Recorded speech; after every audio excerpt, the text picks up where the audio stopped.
আমরা আগরতলা রেল স্টেশনে একটা জয়েন্ট অপারেশন করি। আমরা আগরতলা জিআরপি এবং আরপিএফ মিলে। তো একজন ড্রাগ পেডলারকে অ্যারেস্ট করা হয়। ওনার নাম রাজকুমার সরকার। ওনার বাড়ি বৈষ্ণববিলা, সাউথ রাজারঘাট, আমতলী থানার অন্তর্গত। তো ওনার সঙ্গে আমরা 21 কেজি 750 গ্রাম গাঁজা পাওয়া গেছে, মানে 3টা ব্যাগের মধ্যে।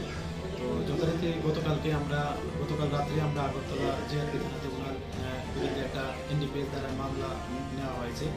তো আজকে আমরা ওনাকে মহামান্য আদালতে প্রেরণ করছি পুলিশ রিমান্ড। এবং আমরা এটাও দেখছি যে মানে এই মামলাগুলোর সোর্স এবং এগুলির ডেস্টিনেশন কোথায়, এগুলি আমরা যদিও এখন ইন্টারভিউশন চলছে।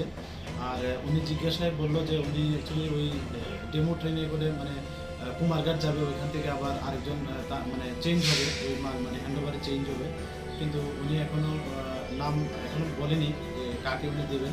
তো আমরা ওনার কাছ থেকে মোবাইল ফোনও পেয়েছি এবং ইন্টারভিউশন চলছে, এবং যারা এটার সঙ্গে যুক্ত আছে থাকবে আমরা অবশ্যই তাদের আইনের আওতায়।